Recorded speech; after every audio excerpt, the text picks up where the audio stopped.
Hola y bienvenidos nuevamente al curso de hidrología en línea. En esta oportunidad vamos a hacer un estudio a los sistemas hídricos, su representación y los balances hídricos.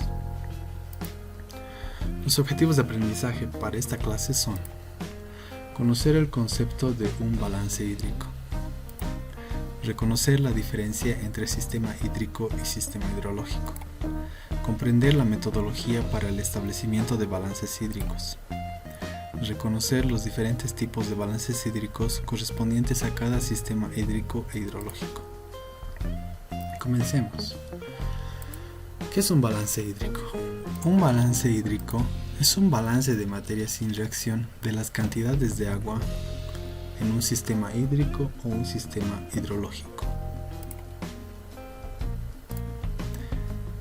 Y para esto debemos recordar qué es un balance de materia sin reacción. Un balance de materia sin reacción es un balance de materia en donde las componentes no tienen una reacción química. Y la ecuación general se expresa a través de la siguiente ecuación, donde S representa la variación del almacenamiento a lo largo del tiempo y phi sub I representa los flujos de ingreso y phi sub O representa los flujos de egreso o de salida al sistema. En los balances hídricos no se considera las reacciones químicas que podrían darse dentro del sistema o volumen de control que se esté analizando. Solamente se consideran las variables físicas que intervienen. ¿Cuál es el objetivo del balance hídrico? El objetivo de un balance hídrico es establecer las cantidades de agua que ingresan y salen de un sistema hídrico o hidrológico en un intervalo de tiempo definido. A este intervalo de tiempo se lo conoce como periodo de análisis. ¿Cuáles son los pasos para realizar un balance hídrico? Se puede sintetizar en lo siguiente. Primero, definir el sistema hídrico, volumen de control y su resolución espacial. Esto también puede ser el sistema hidrológico, como vamos a verlo. Definir el periodo de análisis y la resolución temporal.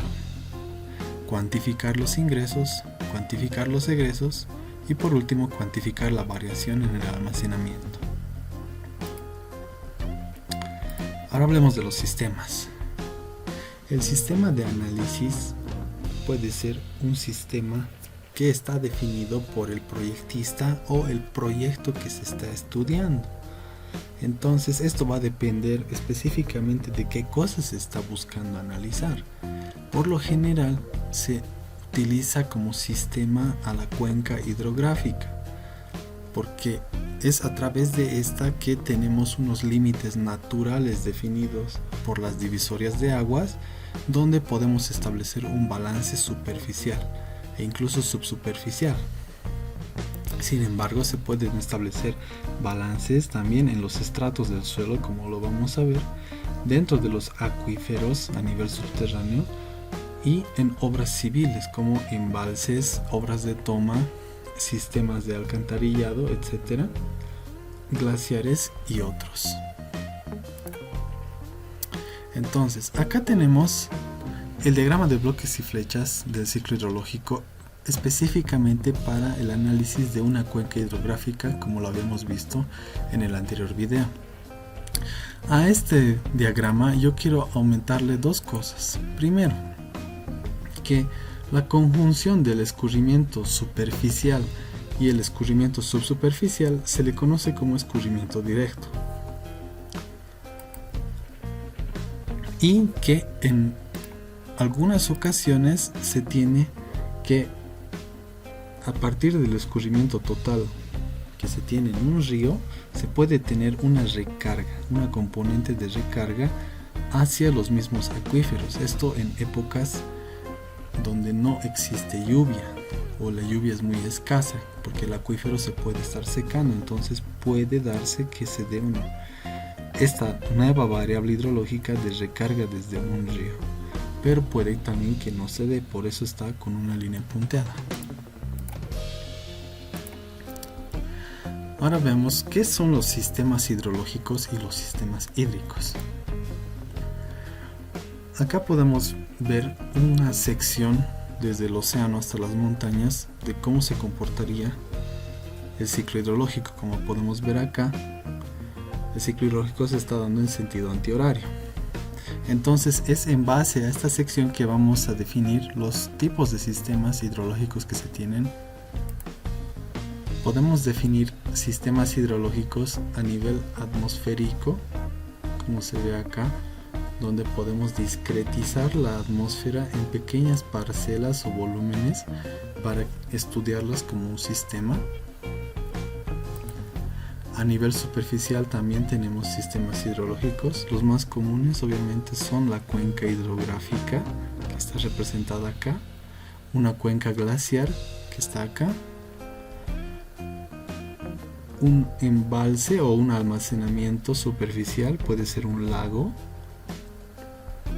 y también la cobertura boscosa que se tiene. Desde la superficie hasta el nivel freático se tiene el nivel subsuperficial, que se puede igual discretizar en volúmenes de control más pequeños para poder analizarlos. Por último tenemos el nivel subterráneo, que está dado desde el nivel freático hasta el lecho rocoso más profundo que se tenga, en donde pueden existir acuíferos confinados o no confinados, donde también se puede establecer un balance hídrico. Entonces en estos 4 niveles se tienen los sistemas hidrológicos, es decir, sistemas naturales. Ahora, ¿cuál es la diferencia entre los sistemas hidrológicos y los sistemas hídricos? Hemos estado hablando, pero es momento de hacer una diferenciación.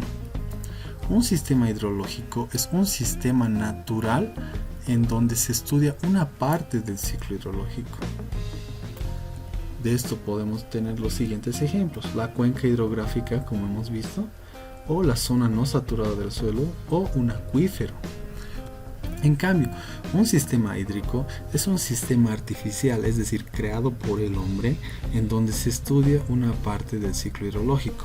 De esto tenemos los siguientes ejemplos: el embalse de una represa o un puente por encima de un río. Es decir, podemos establecer que nuestro volumen de control va a ser los ingresos al puente, es decir, los ingresos del río, un pequeño volumen de control, y establecerlo como un sistema hídrico para cuantificar cuánta agua circula debajo de un puente. También podemos tener el ejemplo de una alcantarilla pluvial. Puede ser de una carretera o de un sistema mucho más grande. ¿Cuáles son los tipos de sistemas hidrológicos e hídricos que tenemos? Bueno, lo hemos clasificado en 4 y ahora vamos a hacer una lista un poco más extensiva. Tenemos a nivel superficial, hemos mencionado la cuenca hidrográfica y volúmenes de control que se pueden establecer, como ser glaciares, la cobertura vegetal de un área boscosa, reservorios artificiales y naturales, es decir, embalses y lagunas, también pueden ser lagos, y las parcelas. A nivel subsuperficial también se pueden establecer volúmenes de control que pueden ser superficie o cobertura vegetal, es decir, considerando también las raíces. Las zonas del suelo pueden ser la zona saturada, la zona no saturada o los estratos que se tienen en el suelo.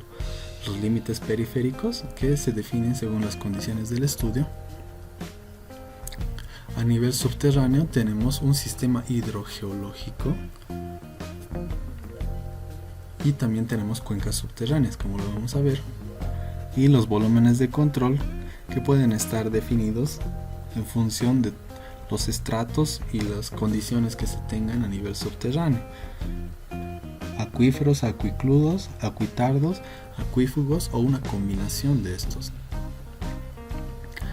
A nivel atmosférico tenemos volúmenes de control discretizados obviamente en grillas de dimensiones infinitesimales. Se puede establecer una grilla y resolver un sistema a través del método de elementos finitos. Acá podemos ejemplificar ya, ¿no?, lo que hemos mencionado. A nivel superficial hemos dicho que un sistema puede ser una cuenca glaciar.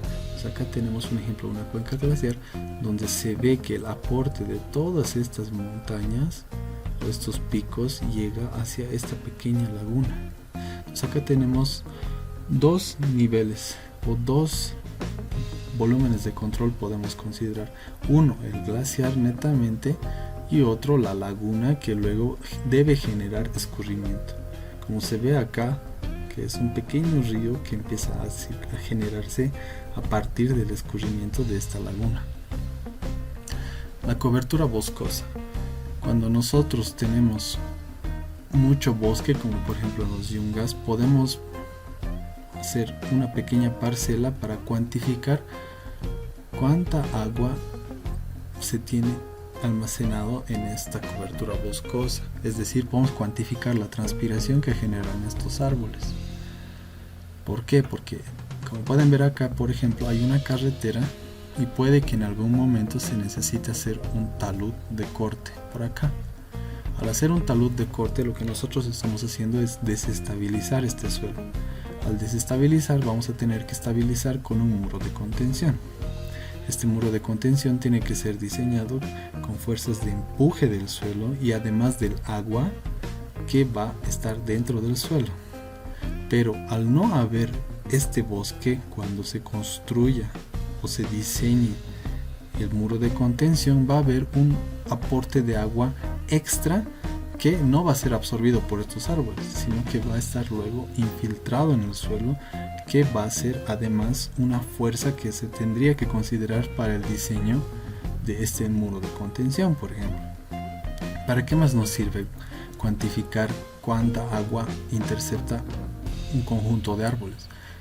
Muchas veces se nos pide que hagamos obras de protección ambiental, es decir, si nosotros estamos talando por necesidades constructivas una cierta área de árboles, tenemos que cuantificar cuánta agua estaban absorbiendo estos árboles, y de hecho también se tendría que hacer un balance de carbono de estos árboles, es decir, cuánto dióxido de carbono absorbían, y luego hacemos una conversión para replantar o reforestar en otro sector con plantas que tendrían que ser las mismas, y si no son las mismas, equivalentes en el volumen de agua que interceptan y en el volumen de carbono también que almacenan. Para eso nos sirve hacer un balance hídrico, pero como ustedes verán, el área del balance de carbono no es nuestra especialidad, de hecho es especialidad de los ingenieros ambientales. Acá también podemos ver que se hace balances de cultivos. Esto lo hacen los ingenieros agrónomos. Entonces ellos determinan cuánta agua necesitan sus sembradíos, en este caso de papa, para luego diseñar una obra de riego, ¿no? Y acá también para el caso del maíz o del trigo, mejor dicho. Otro ejemplo que tenemos son los reservorios naturales, que también es otro tipo de sistema hidrológico. Entonces acá tenemos el ejemplo de la laguna de Miyuni, en las cercanías de la ciudad del Alto, y acá tenemos la montaña del Huayna Potosí. Pues vemos que acá se tiene una cuenca que aporta hacia esta laguna. Y lastimosamente esta laguna se la ve un poco naranja debido a los residuos de la actividad minera.